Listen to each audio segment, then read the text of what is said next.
It's going to take a lot of execution, I'll tell you that. They're a very good defense. Top defense in the SEC, obviously a lot of athletes, very talented. So I think if we have a pretty good shot if we continue not to beat ourselves, not turn the ball over. We're doing a pretty good job of that this year, #1 in the country in turnover margin, top 3 in the SEC in penalties. So we feel like we have a really good shot every year if we don't beat ourselves.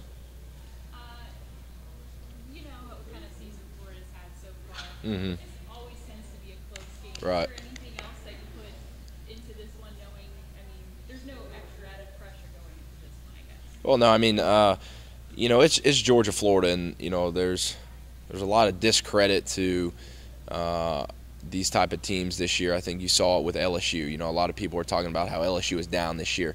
The reality of it is these are they still recruit and they still get some of the best players in the country every year.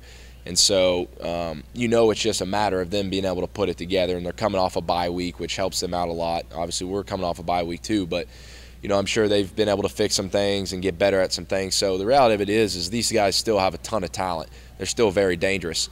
And, you know, when it's a rivalry game and you're playing Georgia, Florida, they're always going to give you their best shot. So we're expecting nothing but, you know, a tough game. And, you know, since I've been here for the past 4 years, it seems like every game has come down to the last drive. A first down at the end of the game or here or there. So we're really expecting nothing different. With both teams wearing home jerseys for the first time in almost 50 years, do you guys going to add some extra energy to the game, or is it just a jersey? It's just a jersey. What's different this year than the other years you've been prepared for the Georgia Florida game? I don't think there's much anything different. I mean, there's really nothing different from a week-to-week basis. You know, I still watch the same thing on Sunday and Monday and prepare and just stay comfortable with my routine. I think that's what makes me comfortable, and I know that, you know, that's what allows us to have some success. And I don't really want to divvy from that plan. You guys, 3 weeks ago against Arkansas, more of a rhythm passing game. You guys got into kind of a good rhythm there. The next week against Missouri, then against Arkansas, you guys got to kind of the deep ball working. Is that coming through in practice? Are you seeing that in your workouts? Kind of, you know, that confidence you guys are able to build off of in game situations? Well, I mean, I think we've had pretty good practices this year. I mean, obviously you're going to have some bad, but overall, you know, we've had good practices. I think we're getting better, and I think, you know, just getting more confident and seeing guys make plays. Sometimes, you know, you hear so much of that. Can't throw the ball deep, or, you know, and some guys hear that, and, you know, it's good to see guys make those plays and good to see that we can do that. So, you know, we've always done it in practice. You know, we've just needed to turn it over and make it happen in games, and I think the past 2 games really has given our guys some confidence, and we just got to continue to do it. Last 2 games you guys were picked against, you know, national pundits, everybody saying that you were going to lose to Missouri, lose to Arkansas.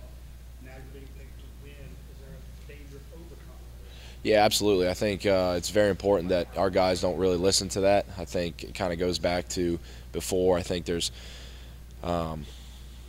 people don't really understand that you're playing the University of Florida, and, you know, for some reason these people out here think that because of their record and kind of how their season's been going that they're not a very good team, which is completely, you know, discrediting and false. These guys are very talented. And just from my perspective, because I only watch the defense, I mean, this is the best defense that we will have played this year. And so, you know, I'm statistically they're pretty high in almost every category, and you know, they don't give up a lot of yards rushing, which is kind of our MO and our blueprint of our offense. So, you know, and the reality of it is, like I said, it's Georgia, Florida. It's a rivalry game. These guys, a lot of them are from this state. They want to go out and they want to get that win on their senior year too. So, you know, I think they made it pretty clear in their press conference that they don't care if they win any other games this year as long as they beat Georgia. That's pretty important to them. And so, you know, we got to be ready to go.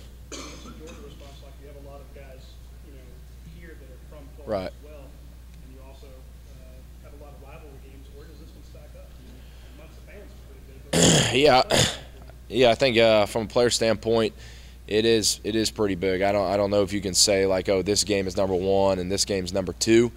But where we're at this year, it's the biggest game of the year so far, just because we know that we control our own destiny. We know how precious it is to control your own destiny in the East and to be able to kind of hold on to that. And then again, I mean, it's Georgia, Florida. You know, they don't like us much. We don't like them much. Their fans don't like us. Our fans don't like them. So, you know, there's no surprise. People that have been to that game know what it's going to be like. The players that have been in that atmosphere know what it's going to be like. So, you know, it will really be no surprise. You know, Coach Rick's talked about recently that you guys are doing it. That he feels like this team's getting really good at preparing. That you guys have really stepped up your game in preparation. Do you see that, and kind of what does that mean to you? What do you think that? Yeah, I mean, I think the thing that's been different about this team, is just the way we practice on a daily basis. I think, you know, you've got your harder practices, which are on Tuesday, Wednesday, kind of full pads, and a lot of times guys can be lethargic and kind of come out and say, oh, I'm just going to try and get through this. Whereas the good teams and the teams with great leadership and the teams that are trying to get somewhere, they come out and they try to get something done on a daily basis, to try to get a little bit better on a daily basis. And this team really hasn't had a lot of bad practices this year, especially since the season started. Every single day, even on the bye week, we've come out and had really good practices, and I think that shows to the motivation, the leadership, and that this is a player-led team. I think in the past, even just all over the country, if you've got a team that is a coaching-led team, you probably don't have a really good shot at having a lot of success. But if you got a player-driven team, you got a chance to go pretty far. What's it been like dealing with the whole Todd thing, the whole situation with that? How much of a distraction?